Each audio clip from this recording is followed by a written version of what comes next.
Madame, Monsieur, bienvenue.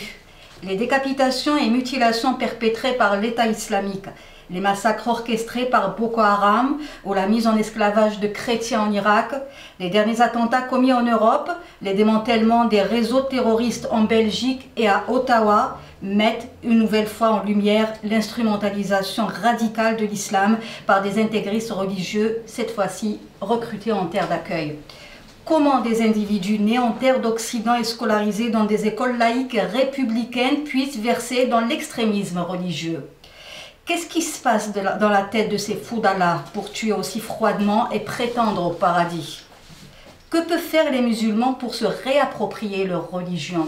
Eh bien, pour débattre de tous ces thèmes, nous avons avec nous aujourd'hui sur ce plateau Monsieur David Gilbert, penseur libre, Monsieur Aziz Djaoud, doctorant en sciences des religions à l'Université de Montréal. Merci d'être avec nous ce soir. Merci. Et surtout Madame Samia Amor, elle est aussi doctorante à la faculté de droit à l'Université de Montréal. Merci d'avoir accepté notre invitation.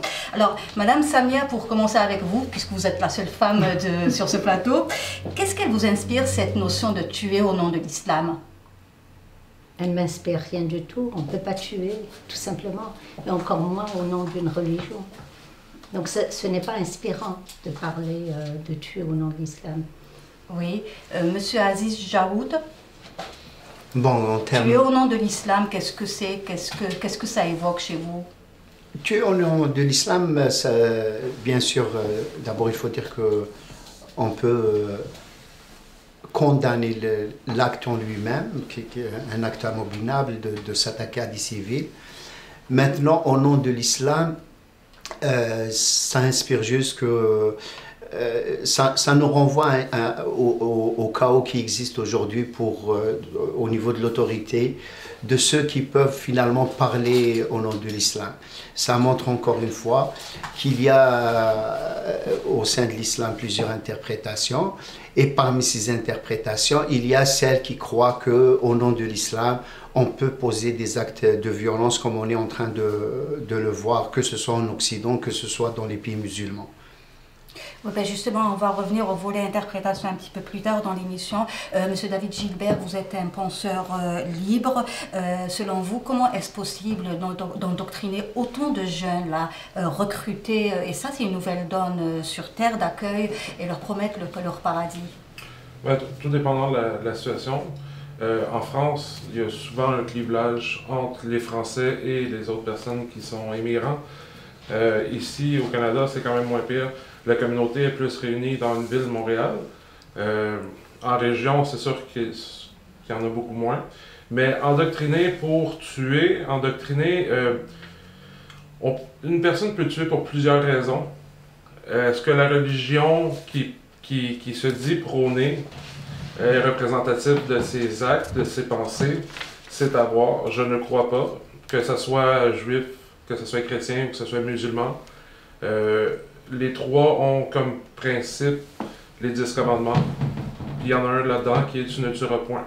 Fait que si cette personne-là est islamique ou musulmane, appelez-le comme vous voulez, est-ce que c'est normal qu'il tue? Non. Et la seule unique raison qui est marquée que vous pouvez tuer, ça serait pour se défendre. Alors, il n'y a pas de raison à ces attaques. Justement, Madame Samia Amor, vous avez mis sur Internet une réflexion d'une femme musulmane dans laquelle vous avez repris un verset coranique qui est justement repris par certains terroristes là, hein, qui, juste avant d'exécuter, donc ils le lisent comme argumentaire. Combattez dans le sentier d'Allah ceux qui luttent contre vous. Ne soyez pas agresseurs, Dieu n'aime pas les agresseurs, tuez-les partout où vous les rencontrez. Madame Samia Amor, a priori, ce verset, il est très dur, il appelle à la guerre, il appelle à la tuerie, et c'est même un argumentaire entre les mains des terroristes qui tuent au nom d'Allah. L'islam, on peut dire que l'islam est une religion de paix en lisant ce verset? Je pense qu'il faudrait distinguer. Dans le Coran, il y a des versets de narration. Donc par rapport à la prophétie, par rapport aux prophéties antérieures, la prophétie de manière générale. Il y a également des versets de prescription, donc d'un certain rituel. Il y a des versets éthiques et il y a des versets qui sont historiques, qui déterminent un petit peu le climat du contexte de la révélation du Coran. Et ces versets-là sont particulièrement adressés au prophète, à la communauté, si on peut parler de communauté, bien que ce terme soit tellement galvaudé qu'il perd son sens, mais aux musulmans qui commencent à émerger autour de la parole prophétique. Donc ce sont des versets qui sont adressés à un groupe de personnes bien particulier et dans un contexte également particulier. Est-ce que ces versets devraient être interprétés de manière plus large et puis les appliquer par ailleurs? Je ne le pense pas. Il me semble que certains versets, et les versets qui sont considérés comme étant des versets belliqueux, ce sont des versets qu'il faudrait probablement circonscrire à une certaine période et dans un contexte précis. Ça ne s'applique pas par ailleurs, parce qu'il y a également un verset qui est fondamental quand même, qui est que la vie, et je pense que David vient de le souligner également, la vie est sacrée. Dans n'importe quelle religion, que ce soit au niveau des monothéistes, des religions monothéistes ou ailleurs, je pense que la vie est sacrée et qu'on ne peut pas attenter à la vie. Et encore moins au nom d'une religion. D'où vient alors la corrélation entre la violence et l'islam? Moi, ce que je pourrais dire, c'est que c'est sûr que dans les textes eux-mêmes, non seulement le verset que vous avez cité, mais il y a d'autres versets. Dans les textes eux-mêmes, on va retrouver ce qu'on appelle les versets de la lutte armée. Il y a les versets du pardon. Et dès le départ, dans la tradition religieuse musulmane, il ne faut pas faire aussi dans l'angélisme et tomber dans l'idée comme quoi il n'y aurait pas une interprétation qui est enracinée dans la tradition islamique chez de très grands ulémas. On est en train de parler un peu de la tradition centrale musulmane, qui considérait au moins jusqu'au 19e siècle qu'il était tout à fait permis d'utiliser la violence contre les collectivités, les États qui étaient non musulmans. Donc dès le départ, on peut même dire que c'était un peu l'opinion majoritaire, que les musulmans, sous un certain nombre de conditions, pouvaient utiliser la violence contre les non-musulmans, les mécréants. Donc il ne faut pas aller dans l'extrême pour dire non, dans le Coran, l'islam c'est une religion de paix ou l'islam est une religion de violence. Au fond, l'islam est une énergie, c'est des enseignements. Elle peut être, sous certaines conditions, une religion de paix, mais elle peut aussi être une religion de violence sous d'autres conditions. Et ça a créé un amalgame dans beaucoup de têtes de nos jeunes, et les derniers attentats le prouvent aisément. Quelle est l'institution, selon vous, qui a autorité pour interpréter ces textes, et comment se fait-il qu'en 14 siècles, depuis la révélation, les ulémas ne se sont pas entendus sur une seule interprétation? C'est-à-dire, le problème, ce n'est pas qu'ils ne se sont pas entendus, parce que ça, c'est un peu dans l'ordre des choses. Dès les premières... pendant la vie même du prophète, il y a eu une compréhension différente de ses propres instructions, au moment même de son vivant. Oui, mais pas sur le concept de la vie et de la mort. La vie et de la mort, ça allait se poser après son décès. Il y a eu des discussions quant à faut-il faire la guerre, par exemple, à Ridda, quand il y a eu ce qu'on a appelé le Ridda. Les tribus qui ne voulaient plus payer la zakat, l'impôt religieux, si on peut dire. Il y avait déjà un débat entre deux grands compagnons, Abu Bakr et Omar, à savoir faut-il leur faire la guerre. Ce qu'il faut dire, le problème, ce n'est pas la pluralité des opinions, la pluralité des interprétations. Il faut comprendre que les sociétés musulmanes ont vécu sous un leadership, un gouvernement islamique jusqu'à récemment, c'est-à-dire au 18e, 19e siècle.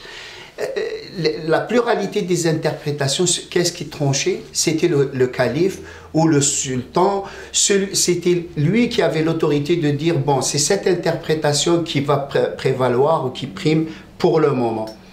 Du moment qu'on a perdu cette autorité spirituelle, mais aussi politique, on se retrouve avec la situation qu'on vit depuis au moins un siècle et demi, c'est qu'on ne sait plus qui parle au nom de toute la communauté, parce que ça reste des interprétations, ça reste des courants, chaque courant a son interprétation, et personne ne peut finalement trancher pour une versus une autre. Justement, pour abonder toujours dans le sens là de l'amalgame, on entend plein de concepts actuellement, takfiristes, djihadistes, intégristes, islamistes. Elle est où la nuance dans tout ça? Elle est où la mesure? Oui, monsieur David? Ben, moi, je reviendrai sur une chose. Lorsque vous dites qu'il faut combattre ceux qui s'attaquent à nous, ok? C'est de la défense. Les personnes qui ont fait ces attentats-là, ce n'est plus de la défense. Ils se voient comme des défenseurs d'un droit en tant que tel, d'exister, un droit à la propagation d'une religion qui est empiriste, que ce soit juif, chrétien ou musulman, les trois religions se vaut empiriste. Mais il n'y a aucune corrélation à faire entre se défendre et ces attaques. Lorsque vous avez dit il y a plusieurs interprétations, il y a plusieurs façons de nommer ces personnes, pour moi, c'est des personnes qui ont fait un acte violent. C'est des personnes qui ont sémé la terreur. Fait que c'est des terroristes. Le reste, c'est autre chose. Ces personnes-là ont voulu utiliser les médias, ont voulu utiliser la masse pour imbriquer une notion de peur, de terreur. Et dans ce cas-ci, précisément, ils ont fait leur choix. Oui, et justement, ces personnes-là, ils ont tué, entre guillemets, selon eux, pour venger le prophète. Mais moi, ce que je ne comprends pas, il y a eu des films d'autres prophètes, des films sur le prophète Moïse, par exemple, des films sur le prophète Jésus, par exemple, où ces deux personnalités ont été aussi blasphémées. Ils ont été démontrés en tant que personnes violentes et en tant que personnes non responsables. Et pourtant, il n'y a pas eu de tuerie. Est-ce qu'on ne peut pas, est-ce qu'on peut pas dire par là que en fait, là, ces revendications, là, ces manifestations, ces actes terroristes, et ces mêmes tueries là pour le prophète de l'islam, c'est pas uniquement par rapport à l'islam. C'est parce que le prophète, il est arabe, c'est par rapport aux origines, parce que dans l'islam, on dit qu'il faut aimer toutes les prophètes de la même manière. Je crois que c'est une question culturelle. Les musulmans ne veulent pas avoir une représentation du prophète oui, mais de Dieu. Mais jusqu'au XVIIe siècle, les chiites représentaient le prophète de l'islam.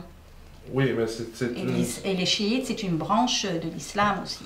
Je peux comprendre, mais du côté chrétien en tant que tel, il n'y a jamais eu de problème à avoir une représentation graphique, que ce soit Jésus, Dieu. Vous pouvez voir la chapelle Sixtine, vous pouvez voir les croix chrétiennes avec Jésus dessus.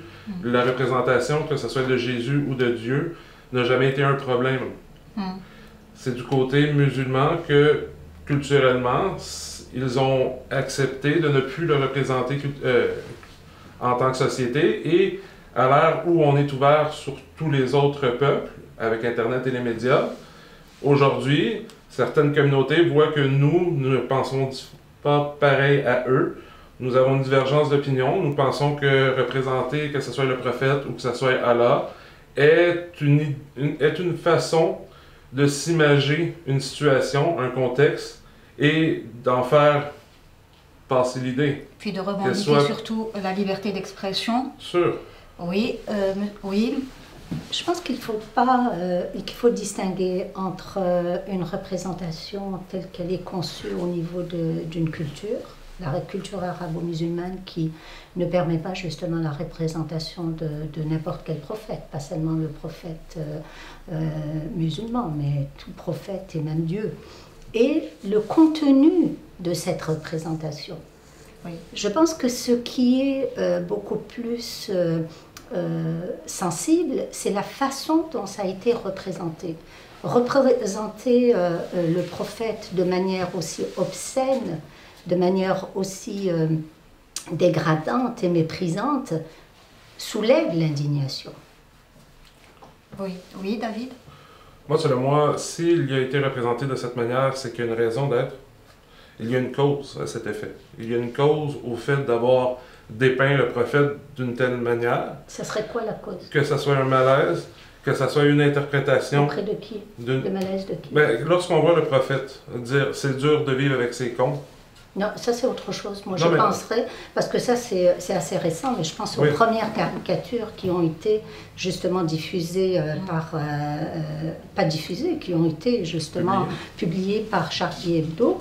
Il y a des représentations du prophète qui sont tout simplement hallucinantes.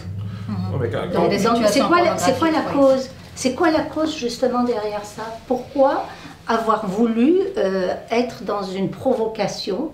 Parce que c'est de la provocation, qu'on le veuille ou non, de représenter un prophète qui est vénéré par plus d'1 milliard de musulmans, de le représenter de manière aussi dégradante. Qu'est-ce qu'on veut? Quel est l'objectif final derrière ça? Cette culture occidentale qui se revendique une liberté d'expression a pris le pape, l'en cible, a pris le prophète Mohammed, a pris tout plein d'icônes religieuses et a fait ses dessins pour choquer. Le but principal, c'est de casser la mentalité des gens, c'est d'arrêter de dire il faut focuser d'une façon A, mais plutôt il y a des millions de façons de penser. Ok, alors les millions de façons de penser, pourquoi est-ce que vous voulez que ce soit la façon qui est présentée de manière aussi dégradante qui devrait prévaloir? Parce que ça fait passer son message pour mais quel est les le Occidentaux. Message, justement? Comment ça, pour les Occidentaux? Je ne comprends pas très bien. Je vous donne un exemple, parce que je n'ai pas vu la première caricature en tant que telle, sauf que si on représente Mohamed se faire attaquer de façon basse par, mettons, les États-Unis, on peut comprendre que présentement, les États-Unis se battent contre les musulmans.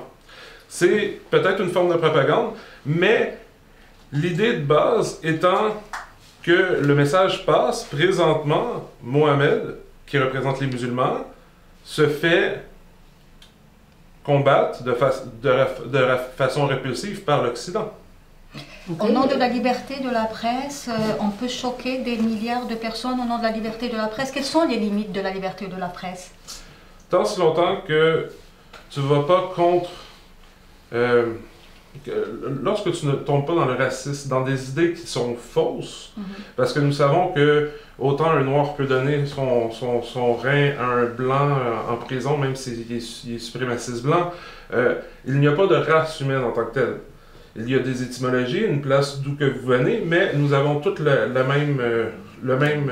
le même sang parce qu'il y a plusieurs groupes sanguins, mais nous avons tous le même patrimoine génétique. Okay? Nous sommes tous des humains sur cette terre. Okay? Alors, il n'y a pas de limite à l'expression tant si longtemps que c'est la vérité.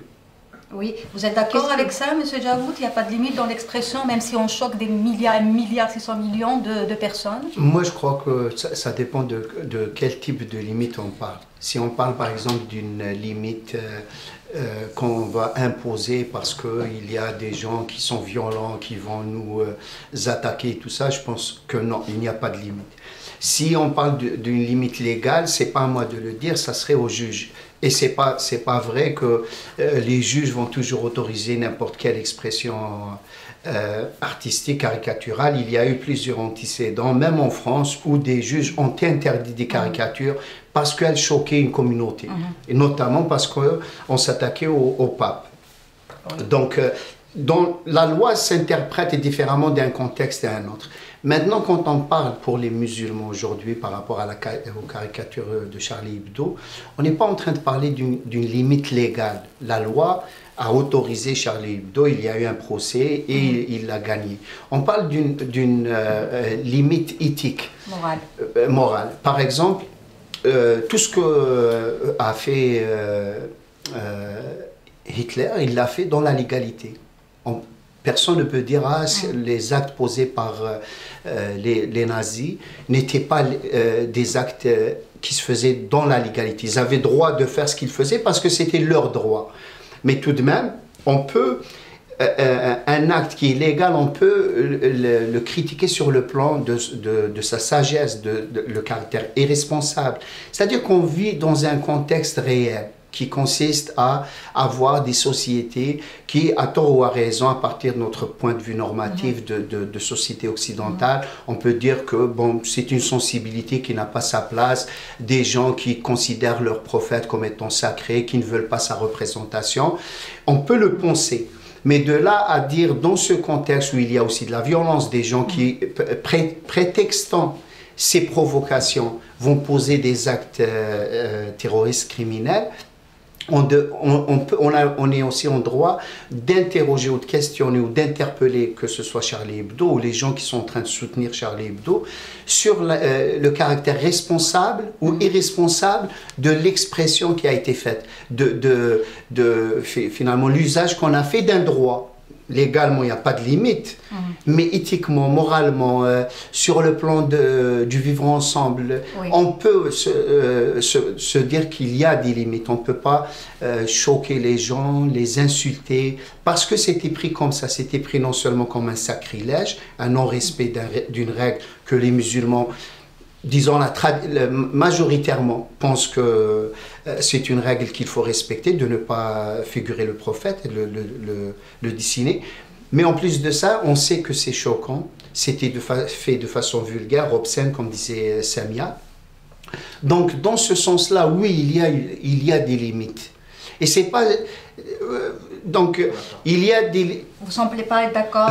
Non, pas partout, parce que lorsque vous commencez à censurer une chaîne, je vous donne un exemple.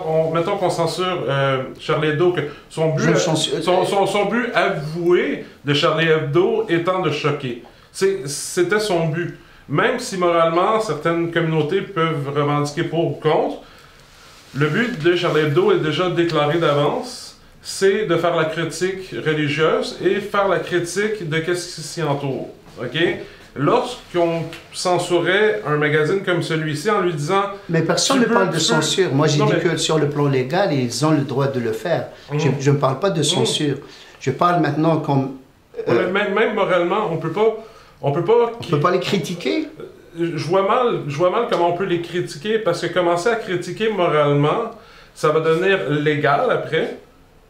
Et lorsqu'on critique de cette manière-là, après, c'est tout le reste qui va être critiqué. Là, je ne comprends pas. C'est-à-dire que vous leur accordez le droit de critiquer une religion, mais vous n'accordez pas aux gens de critiquer leur production artistique. Ouais. Je ne peux pas faire la critique d'une pièce de théâtre. Vous ne pouvez pas faire la critique de la liberté d'expression de cette personne-là. Vous pouvez juger que l'œuvre n'est pas de la bonne couleur, n'est pas belle, elle ne vous représente pas. Mais si vous trouvez que ceci est négatif face à vous, ben, vous n'avez juste à ne pas le regarder, à ne pas acheter le magazine. Oui, mais quelles sont les limites de la liberté d'expression quand on sait que ce genre de procédés peuvent se répercuter sur des actes de violence, et on les voit au lendemain des attentats de Charlie Hebdo, les attentats commis au nom de l'islamophobie, là, qui s'est... Clairement, Charlie Hebdo devrait, comme ils ont fait, ils vont faire une autre caricature de Mohamed, c'est de répondre par le crayon. Leur répondre d'une certaine manière que non, si ce magazine-là ne vous intéresse pas, achetez-le pas. Mais nous allons continuer de critiquer. Il y a eu des répercussions néfastes au lendemain de la publication de la caricature du prophète. Il y a eu des actes d'islamophobie, il y a eu des attentats, il y a eu des personnes qui sont mortes. Est-ce que c'est responsable toujours d'abonder dans ce sens, au nom de la liberté d'expression? Il n'y a pas de limite à défendre la liberté d'expression, à part le point de vue légal, comme vous avez apporté. Le côté légal de la chose, c'est sûr qu'on ne mettra pas de la pornographie infantile à l'écran pour montrer qu'est-ce que c'est en réalité. Je comprends d'un point de vue légal, c'est arrêté. Mais lorsqu'une personne fait une caricature et qu'elle est censurée, mettons sur CNN, ou même South Park, qui est une émission de critique américaine de la dérision totale, qui vont dans n'importe quelle limite, ont auto-censuré le prophète pour montrer à quel point il n'avait pas de raison de le censurer. Pour moi, c'est venir toucher à une liberté, et dès que cette liberté sera touchée, comme des dominos, toutes les autres façons de s'exprimer seront touchées. dire, on coupe une chaîne à cause qu'on dit, mettons, que c'est un contenu pour adultes et que on n'accepte pas que le contenu pour adultes soit diffusé, ben, après, ça va être une chaîne, parce qu'elle n'est pas assez rentable, on va la couper. À cause qu'elle ne parle que de faire la cuisine, elle va être coupée. On va se retrouver à une chaîne. La diversité des chaînes, c'est faire son choix. Mais là, on n'est pas en train, je pense, de comparer ce que les caricatures de Charlie Hebdo avec une chaîne de cuisine ou avec une chaîne de télévision qui parlerait de n'importe quel autre sujet. Là, on est en train de parler d'une représentation qui touche à la fois de plus d'un milliard de personnes. Est-ce qu'on a le droit, justement, au nom de cette liberté d'expression, qui, soit dit en passant, connaît des limites, effectivement des limites légales, puisqu'il y a on ne peut pas s'exprimer de manière haineuse, on ne peut pas s'exprimer de manière discriminatoire à l'égard de... Donc il y a quand même une limite, effectivement légale, mais au niveau de cet énoncé légal et de cette interprétation de cet énoncé légal, comment se fait-il qu'on puisse considérer ce qui est de la liberté d'expression et ce qui ne l'est pas? Alors quand vous dites c'est effectivement il faut le laisser librement s'exprimer, comment est-ce qu'on peut comprendre qu'on puisse censurer d'autres expressions de liberté? Et on a eu justement le cas de Dieudonné, quel que soit, c'est-à-dire si on est d'accord ou on n'est pas d'accord avec ce qu'il dit, mais il a poussé plus loin justement cette notion de liberté d'expression. C'est de la provoque qu'il a fait. Il a voulu savoir si effectivement cette liberté d'expression était aussi libre. Ben, il a eu Oui, monsieur David. Mais je suis totalement d'accord avec vous pour Dieudonné. Ça a été une censure qui a été faite de point de vue légal, parce qu'ils se sont pris du point de vue légal, mais je crois qu'il y a un groupe qui a dû s'acharner sur lui pour que ça vire de cette manière. Moi, Dieudonné sera toujours bien accepté ici au Québec, puis je suis persuadé que lorsqu'il va venir, ça va faire ça le comble. Selon moi, c'est un exemple direct d'une des dérives du plan éthique. Lorsque on attaque une religion... Par rapport à Dieudonné. Oui. Ben, Okay. Dieudonné a parlé d'une religion, les Juifs selon toute vraisemblance, et il s'est fait taper dessus directement, et il aurait pu s'attaquer à n'importe quelle autre religion, surtout les musulmans, parce qu'ils sont souvent ciblés, et ça l'aurait passé comme fleur de l'eau. Okay? Mais maintenant, il s'attaquait à un groupe qu'en Europe, on essaie de parler le moins possible, et il s'est fait fermer ses salles. Et c'est un exemple que jamais cette personne aurait dû être limitée dans sa liberté d'expression, parce que le message qu'il a apporté, il est fantastique. Okay? Il apporte une valeur critique à une situation qui est trouble en Europe. Oui, c'est ça, c'est-à-dire, plus ou moins, je ne sais pas si on est d'accord, on ne peut pas interdire la liberté d'expression pour autant qu'elle ne soit pas dans le discours haineux, dans la promotion de la violence. Mais du moment qu'on accepte cette liberté d'expression, on doit aussi accepter que cette liberté d'expression va avec une responsabilité morale, qu'on est en droit de la critiquer. Ça fait partie aussi de la liberté d'expression. On ne peut pas, par exemple, aujourd'hui, un chef religieux, qu'il soit, disons, musulman ou chrétien ou juif, prenne la parole pour tenir des discours sexistes. Il a le droit de le faire dans son église comme dans son mosquée. Il peut, par exemple, prétendre que les hommes ils doivent avoir comme ils sont meilleurs que les femmes, tenir un discours, les discours sexistes qu'on connaît. Il peut le faire, mais je dois pouvoir avoir le droit de critiquer son expression. Au fond, c'est tout ce qu'on dit dans le cas de Charlie Hebdo.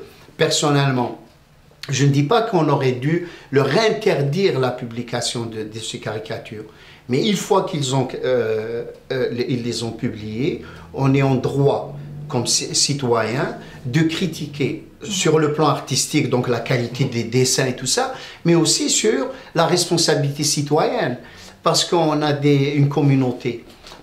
Et c'est ça la difficulté de ces débats, c'est qu'il y a plusieurs dimensions à prendre en compte. La dimension religieuse, mais il y a la réalité sociale. Il y a une communauté qui est stigmatisée en France et un peu partout dans les sociétés occidentales, une communauté à l'encontre de laquelle on peut tenir des discours méprisants, qu'on discrimine dans l'emploi, parce qu'elle n'a pas la même force que d'autres communautés, on s'autorise un peu trop avec elle. Donc on peut critiquer ça, on peut critiquer les effets de ce discours, qu'on respecte sur le plan légal. Personnellement, comme je l'ai dit, j'ai même critiqué l'action de la mosquée de Paris quand elle a voulu interdire ces publications. Donc on accepte le principe de la liberté d'expression, avec les limites que les juristes connaissent bien, l'interdiction du discours haineux et ainsi de suite. Mais une fois qu'on a accepté ce droit, on leur a accordé ce droit, on est en droit et en même en devoir de les critiquer, de leur rappeler que c'est une offense religieuse, sur le plan religieux. Il y a une différence aussi entre critiquer et moquer. Je peux critiquer par exemple le discours que vous venez de faire, c'est une chose, c'est un échange respectueux de part et d'autre. Que de vous moquer, si je me lève ici, je commence à faire le guignol en essayant de caricaturer vos propos et que vous ne vous retrouvez pas, vous n'allez pas dire ah, il a le droit à la critique. Il va falloir dire il a le droit donc de me moquer. Pour la très grande majorité des musulmans, on est loin des extrémistes, les plus modérés des modérés, se sont sentis offensés par cette expression caricaturale du prophète, sans le caractère obscène. Donc on peut faire cette critique, mais on peut aller plus loin en termes de citoyens par rapport à l'islamophobie qui frappe ces communautés. Je ne sais pas si c'est clair. Oui, pour la liberté d'expression sur le plan légal, mais aussi oui pour la critique de cette liberté d'expression. Je peux critiquer l'imam qui demain va tenir discours sexiste, tout en reconnaissant qu'il a le droit de le dire. Les prêtres ou même les imams qui sont homophobes, ils peuvent bien tenir ils ont le droit de l'être, mais ils ne peuvent pas m'interdire de critiquer leur discours. Le droit à la liberté d'expression ne prémunit pas celui qui en use de la critique d'autrui. C'est comme ça un peu que je le comprends. Oui, critiquer c'est bien, mais verser dans les actes de violence aussi c'est déplorable. C'est ça la mesure ça, c'est pire. Que les musulmans n'arrivent pas à faire. Pourquoi ne pas combattre ce genre d'idées avec les valeurs du prophète? Pourquoi verser dans la violence et aller jusqu'à tuer pour soi-disant venger le prophète? Ça c'est pire. Mais il faut aussi être assez lucide pour comprendre que ces actes-là ne sont pas réellement pour venger le prophète. Au-delà de ce que pouvait dire celui qui a posé l'acte, il y a un contexte international dans lequel nous vivons. Puis ces caricatures ont été publiées depuis 2005. Et il y a une violence réciproque, des bombardements. Il y a bien sûr les actes terroristes que je condamne sans condition, que je dénonce, que je considère comme une trahison même de l'enseignement islamique, musulman.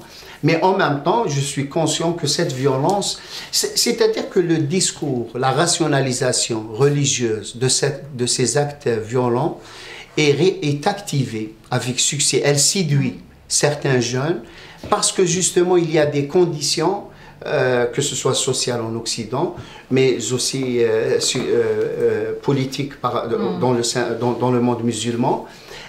Les sociétés musulmanes aussi sont en train de subir une violence qu'elles considèrent terroriste. Les bombardements, les drones, l'appui aux dictatures, que ce soit en Égypte, que ce soit... Donc, ça serait trop simple de croire que ces actes ne doivent se restreindre dans cette logique d'une vengeance religieuse parce qu'on n'aime pas qu'on représente le prophète, donc on agit de cette manière. Bien sûr, on profite de ces occasions pour justifier les actes, mais la problématique, elle est beaucoup plus profonde que juste sur le plan politique. Oui, Madame Samia, vous voulez rebondir sur ce point? Non, je suis assez d'accord avec ce que vient de dire Aziz, c'est-à-dire qu'il ne faut pas se limiter uniquement à la liberté d'expression avec les contraintes légales, mais il faut voir aussi les interprétations de ces contraintes légales et se poser la question effectivement si cette liberté d'expression a une limite morale, une limite tout simplement citoyenne, effectivement. Voir les retombées de ce qu'on peut dire ou écrire ou dessiner, je pense également c'est vraiment, je ne sais pas si c'est une coïncidence ou pas, le dernier livre de Houellebecq également, Soumission, qui traite un petit peu de la question. Et on ne peut pas oublier non plus qu'il a traité la religion de tous les noms qu'il a voulu traiter les musulmans de la même façon.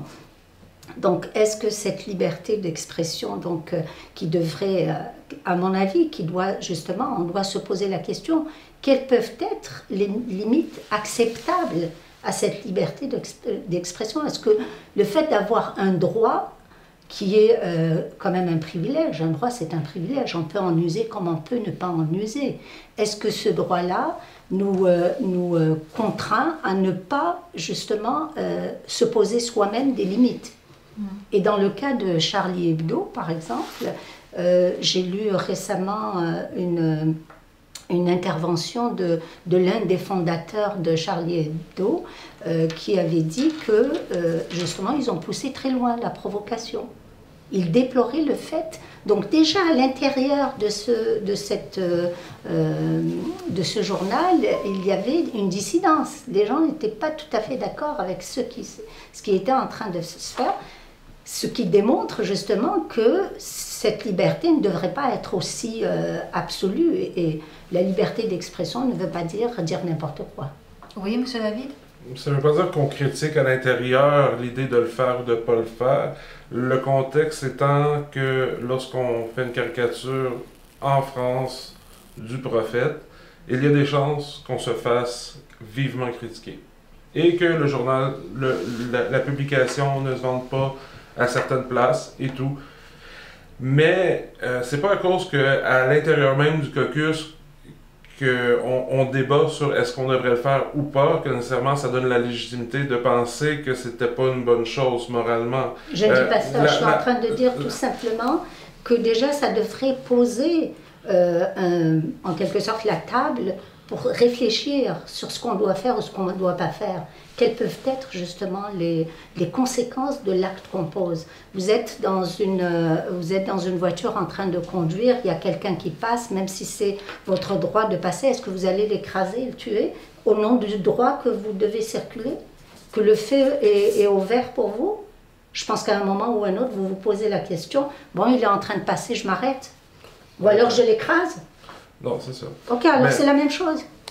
Mais commencer, que ce soit illégal, on est d'accord que la légalité va bloquer la liberté d'expression ou l'accorder, mais même le côté moral ou le côté éthique, c'est tous des concepts qui sont basés sur une théologie. Okay? Même si on dit que c'est une société de droit, ici la loi est basée sur Dieu. Okay? La dérive en tant que telle, c'est si on brime la liberté d'expression par une éthique, par une morale, alors elle est brimée selon une religion et ça brime une liberté d'expression pour beaucoup d'autres personnes. Toutes les personnes qui ne sont pas chrétiens, si leur liberté d'expression est plus élevée que eux autres, ils vont être brimés. Moi, je suis athée. Okay? Pour moi, on devrait avoir, à part le point de vue légal, on devrait avoir le droit de s'exprimer sur tout sujet. Que ce soit pour Dieu, contre Dieu, en critique, en moquerie, peu importe. Tant si longtemps qu'on n'attaque pas l'intégrité d'une personne. Et cette personne-là, qui n'est pas un symbole. Mohamed est un symbole. Jésus sur la croix, c'est un symbole, comme on peut le voir à l'Assemblée nationale, c'est un symbole. Lorsqu'on parle de Jésus sur la croix, on est persuadé que c'est pour les chrétiens. OK? Lorsqu'on parle de Mohamed, on parle des musulmans, on parle des islamiques, on parle des 3 branches de l'islam. Lorsqu'on fait ça, c'est un symbole. On n'attaque pas une personne, on attaque un symbole. Est-ce qu'il est permis, au nom de la liberté d'expression, d'attaquer un symbole? Mais c'est sûr. Mais c'est sûr. Sur quelle base? Mais je veux dire, si je veux critiquer l'ONU en dessin, Là, on est en train de parler de la foi, on n'est pas en train de parler d'une institution internationale. On est en train de parler d'une foi. Moi, j'aimerais bien savoir comment est-ce qu'on peut se permettre de pouvoir critiquer. Vous dites athée, vous venez de le dire. Est-ce que ça me donne le droit, au nom de la liberté d'expression, de vous insulter parce que vous ne croyez pas en Dieu, de dire des grossièretés sur vous, de vous humilier, de vous mépriser? Est-ce que ça me donne le droit? Moi, j'essaie de... Non, mais sur tous les athées, vous avez le droit de les critiquer. C'est pour vous un athée. Vous faites la différence entre l'individu et la collectivité. Oui, mais c'est le symbole. Oui, c'est ça ce qui permet justement à cette liberté d'expression de pouvoir s'exprimer autant. Mais moi, j'aimerais pas rentrer dans ce débat, mais on pourrait peut-être en discuter une autre fois si Karima nous invite. Mais là, moi, je voudrais tout simplement m'arrêter à une chose. Quand vous dites la liberté d'expression, c'est une liberté qui peut s'attaquer autant aux individus qu'aux symboles. Non, attends, qui s'attaque aux symboles, mais pas à l'individu même. Non, elle s'attaque aux symboles et à la collectivité. Ok. Au symbole et à la collectivité. Donc, comment est-ce que vous pouvez concevoir dans ces conditions une société où on prône le vivre ensemble? Oui, parce que la critique... Comment est-ce qu'on pourrait le faire? Est-ce qu'on pourrait le construire? Ben oui. De quelle manière? La critique constructive n'est-elle pas la chose la plus importante pour construire une société unie? En quoi elle est constructive quand vous n'avez pas de foi, j'ai une foi? En quoi elle est constructive quand vous commencez à humilier ma foi? Mais je peux remettre en question votre foi, je peux remettre en question certains de vos Vous avez le droit, faits. mais pas toucher à ma dignité, vous avez le droit. Non, je suis d'accord avec vous. Parfait. Monsieur Aziz, la liberté d'expression s'arrêtera-t-elle là où les religions commencent? Non, au contraire, c'est ça ce que je disais depuis tout à l'heure. Moi, je suis... je l'ai dit, puis je le répète. Pour moi, la liberté d'expression, la critique est légitime. Même à l'encontre des symboles, même à l'encontre des religions, même à l'encontre des collectivités, critiquer, interpeller, même dans la tradition islamique, pendant longtemps, il y a eu des débats à l'intérieur, par exemple, Beit el-Hikma en Irak, il y avait des chrétiens, des juifs, un chrétien par nécessité. Il n'y a pas plus critique que de dire que Mohammed n'était pas un prophète, c'était un imposteur. Et les musulmans se donnaient le droit d'écouter cette critique qui venait des autres religions. Et ils apportaient des réponses à cela, avec leur argumentaire. Donc, pour répondre brièvement, la liberté d'expression n'a pas à s'arrêter là où commencent les religions. Mais il y a, que ce soit du côté des religions, une responsabilité, tout en ayant le droit, par exemple, de s'exprimer dans nos démocraties libérales. Elles ont le droit, les religions, d'exprimer leur position, de faire la critique même des valeurs libérales. Par exemple, la religion pourrait remettre en cause, questionner la liberté d'expression. Au nom du droit à la liberté d'expression, les religieux peuvent questionner, critiquer le principe de la liberté d'expression. Mais cette critique doit être responsable. Elle ne doit pas être violente, elle ne doit pas être offensante. Idéalement, si elle l'est, le droit l'accorde. Mais nous, en tant que citoyens, on est en droit et en devoir de dire que ce discours offensant et respectueux, qui finalement n'apporte aucun message. Parce que si on médite la caricature par exemple, Charlie Hebdo, et on se pose la question, qu'est-ce que le message? c'est quoi le message? On ne le trouve pas, on trouve seulement que nous avons le droit de caricaturer ce que vous ne voulez pas qu'on caricature. Au nom de la liberté d'expression. Au nom de la liberté d'expression, c'est comme si vous étiez nécessairement contre la liberté d'expression. Alors il y a des musulmans qui sont contre, mais le gros, ils disent nous sommes pour la liberté d'expression, mais une liberté d'expression de gens sages, de gens raisonnables, qui prennent en considération les contextes dans lesquels ils sont en train de s'exprimer. Mais sinon, moi je considère que la liberté d'expression n'a pas à s'arrêter là où commencent les religions, parce que les religions aussi sont des réalités sociales, politiques, économiques, humaines, et on est en droit aussi de les critiquer. Parfait. Monsieur David, pour faire avancer un petit peu le débat et passer à un autre chapitre, selon vous, quelles sont les causes de la radicalisation? C'est seulement quand on cerne un verset et qu'on en fait un fondement. C'est le fondamentalisme. C'est lorsque on se bloque sur une idée, puis on se dit que c'est la seule possible qui peut s'avancer. Et surtout, il y a beaucoup de mauvaises interprétations de ces passages-là. C'est pas pour rien que, quand tu prends, mettons, les chrétiens, il y a peut-être 26 églises présentement à Montréal, c'est pas plus, qui sont différentes, mais qui se revendiquent toutes chrétiens. L'interprétation que le prêtre ou que le révérend se fait des écrits va dogmatiser et faire en sorte qu'il y ait un fondement, que ça devienne fondamentaliste et que, par la suite, ces actes sont commis au nom de ça. Très bien. Madame Samia, pour vous, les causes de la radicalisation, vous les situez où? Ben, je les situe un petit peu partout, c'est pas seulement au niveau de la religion. Il me semble que nombreuses de ces personnes qui ont marqué les derniers événements, ce sont des personnes qui peut-être se disent musulmanes, mais quel est leur lien avec la religion? Quel est leur lien, leur compréhension de la religion? Je n'en sais rien, j'ai aucune idée, en dehors des slogans qu'ils avaient prononcés. Mais cela dit, en passant, les frères Kouachi, pour parler des terroristes qui ont commis l'attentat contre Charlie Hebdo, ils sont issus d'un milieu social très pauvre. Est-ce que c'est une cause, la pauvreté, pour se radicaliser? Est-ce que c'est un terrain de puisement de terroristes pour les teneurs de ficelles? Il semblerait, je pense qu'on ne peut pas uniquement s'attarder à une seule dimension, mais voir l'ensemble. Et ça serait intéressant, par exemple, si les frères Kouachi étaient encore vivants, de pouvoir savoir qu'est-ce qui les a motivés réellement, qu'est-ce qui était derrière leur adhésion probablement à ce type d'attentat meurtrier et horrible.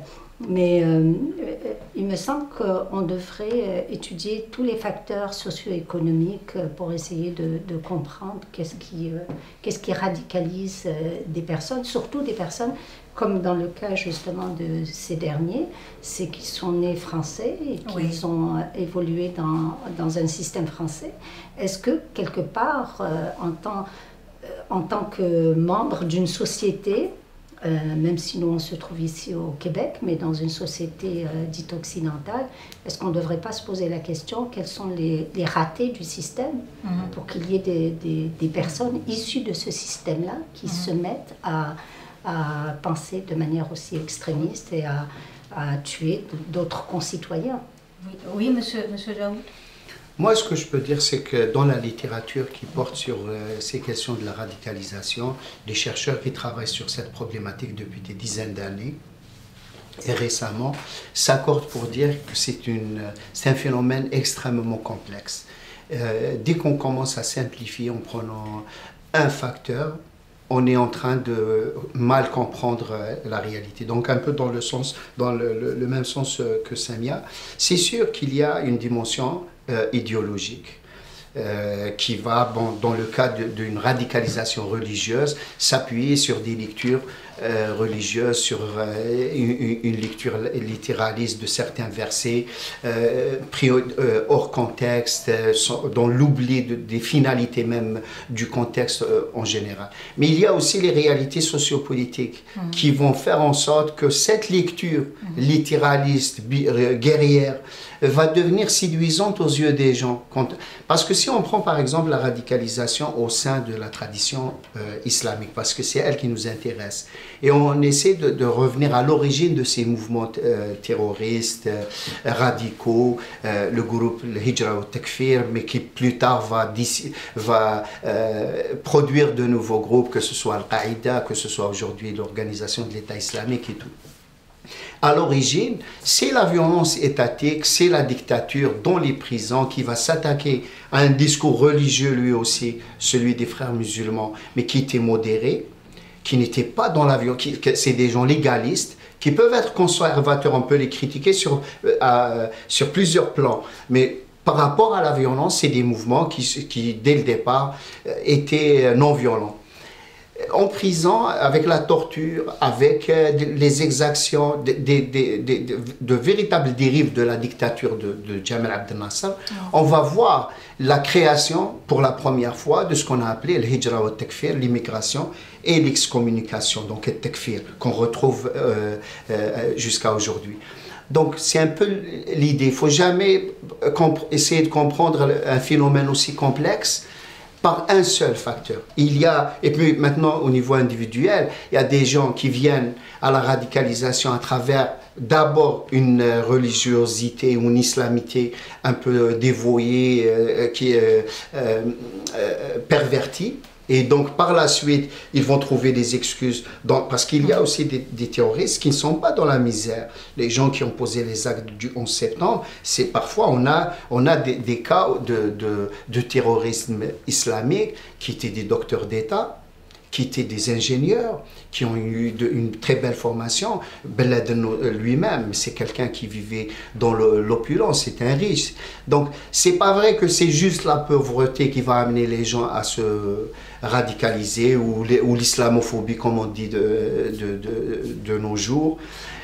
Mais ce n'est pas vrai aussi que c'est juste un discours religieux qui peut amener une personne à la radicalisation. Les voies sont multiples. Maintenant, c'est ça, il faut comprendre cette complexité si on veut savoir comment la contrer. Très bien. Monsieur David, peut-être un dernier mot lors de l'émission? Moi, en tant que tel, je crois que la radicalisation, que ce soit religieux ou dans d'autres sphères, elle est présente sur certains points.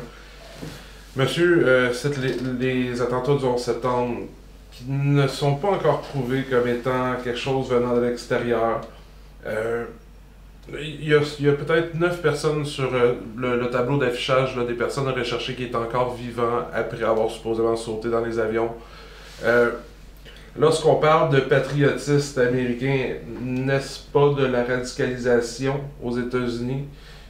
Lorsqu'on parle d'un Buy America, c'est une autre forme de radicalisation. Elle n'est pas religieuse, elle est économique. Prendre le contexte de la pauvreté pour dire que ça va apporter de la radicalisation, non. Si tu as plus de moyens, tu vas juste plus faire de dégâts. C'est juste ça qui va arriver.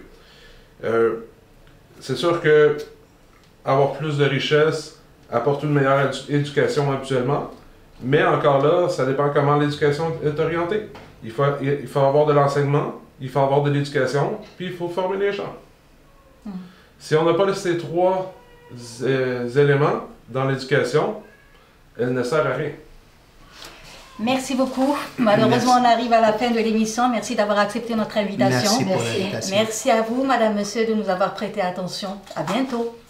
I have a dream.